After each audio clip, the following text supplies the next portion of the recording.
Guys, sorry for the hiatus. Had a lot of stuff going on with the holidays and everything.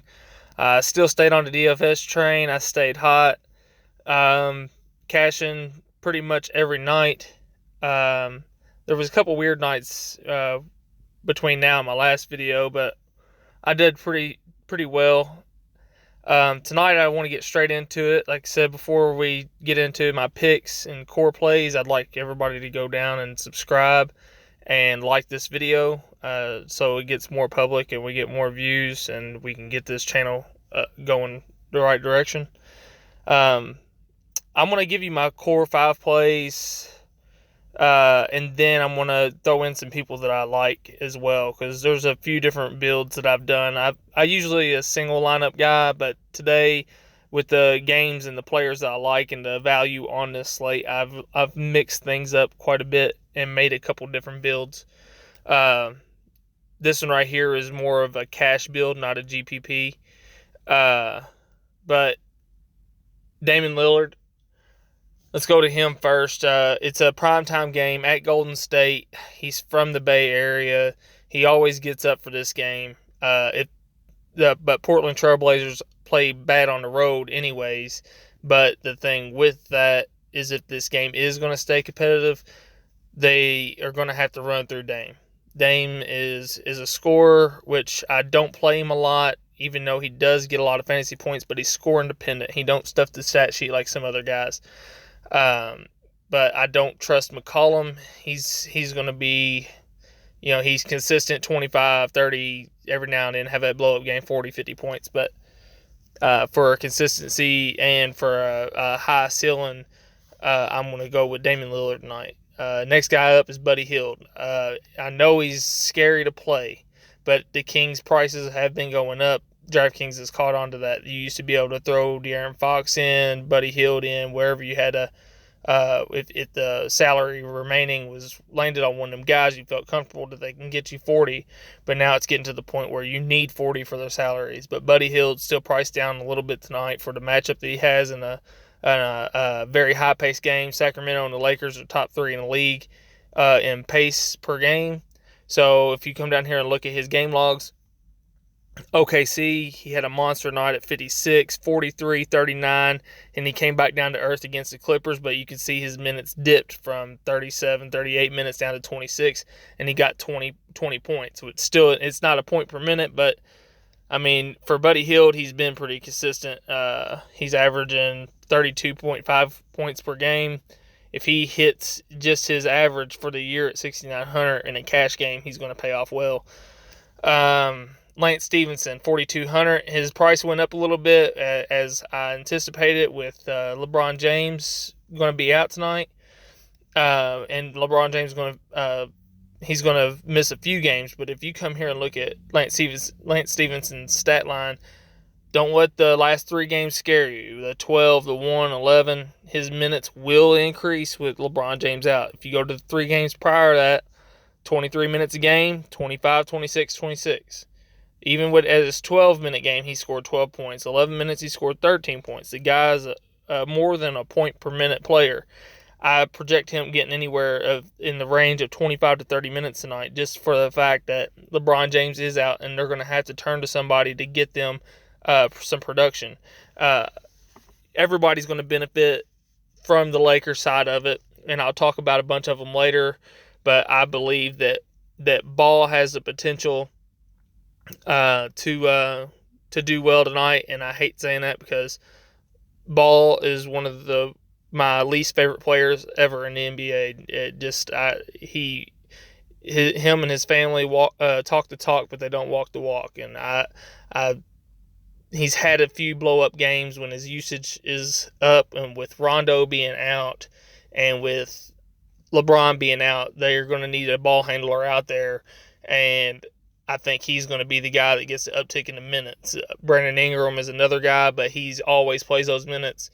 But Lonzo Ball, when he's going to get those minutes and his usage rate will be up, he's not so much of a scorer because of that ugly jump shot, but what he does have is he does have those hustle stats with the rebounds and assists, and he is a good distributor. So I'm hoping to get the chance of like a triple double like he had with LeBron the other night, where he gets the rebounds, assists, and the points. So I mean, he's only at 5,500, so that's another guy that you could use tonight. Draymond Green, being a Warriors fan because I follow KD where he goes. Draymond Green is somewhat on my bad side here lately. He's been very inconsistent. Kind of a down year for Draymond. He's turning the ball over a lot. But the guy in the past has had, not so much this year, but he's had where he can get 50-point upside. The guy's had triple doubles without points. I mean, he stuffs the stat sheet. He's a good distributor when he's not turning the ball over. He's a rebounder. What he don't do is score. But on a night like tonight, he might be able to get those points, and if he gets somewhere in the ballpark of 15 to 18 points, and then he just does his normal stats. Like if you come over here, I mean, look at the rebounds the guy's pulling down. He pulls down the rebounds. He gets assists on a nightly basis. He's getting the steals. If we can just keep his turnovers down at 6,100 tonight, Draymond Green could explode on his price range.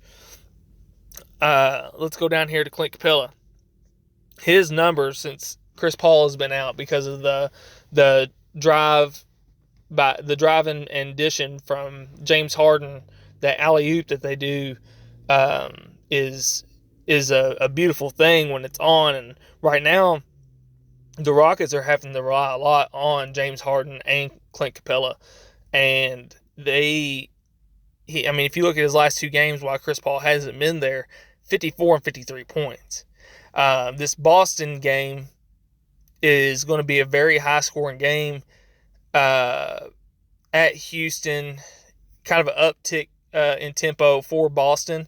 But the usage rate for Capella is going to increase with Chris Paul being out. And James Harden is going to find him in the paint. And I'm going to check right now. I haven't got any word. I know Horford is going to play, but Baines is still out. So with Baines being out, you're going to be looking at Clint Capella going up against with Morris and Horford, which neither one of them are a true five. They are fours. Clint Capella might pull down every single rebound. I'm going to go back to his game logs again. If you look at the guy's rebounds just over the past month, I mean, his lowest game has been 10 rebounds. But the last two, 23 and 23, I mean, the guy's playing great. At 7,700, I think that's a very low price tag on Clint Capella. He's actually playing at a level where he should be about 9K right now. So for a buy down or buy low spot, I think Clint Capella's a nice buy low. Let me clear out this group of players. Go to another build that I'm looking at doing. Sorry, guys, for that. My throat's a little scratchy. Another build of guys I would like to go is like Lonzo Ball, if I can spell. Sorry. Then let's go to I like stacking this Portland game tonight. Steph Curry, going to the power forward spot, doing some Kevin Durant, stacking them two together. Last game for Golden State was a very bad game, poor shooting night. Curry and Draymond got in foul trouble, so that was part of the reason why they were lower scoring. But I think tonight's a get-right game at home versus Portland. It's a fast-paced game both ways. It should be very nice. So let's go to the small forwards position. I'm really digging some Jimmy Butler tonight. I think Rudy Gobert is going to be a lot of on Embiid tonight, which could slow him down. And it could be a Jimmy Butler night, probably a 40-50 night for Jimmy Butler at 72. But I'm trying to leave you guys some salary to play with. But let's see, where is it? I like Kevin Knox, Jason Tatum. Chris Middleton's got a good matchup tonight against New York. It's terrible against the guard position. Tim Hardaway, you can see, has a questionable tag on there. Just some things to look at. Center position, I still like Clint. You got to keep an eye on JaVale McGee tonight. If he don't play, you got Zubac, and that's who I want to go with for this type of build to save some salary.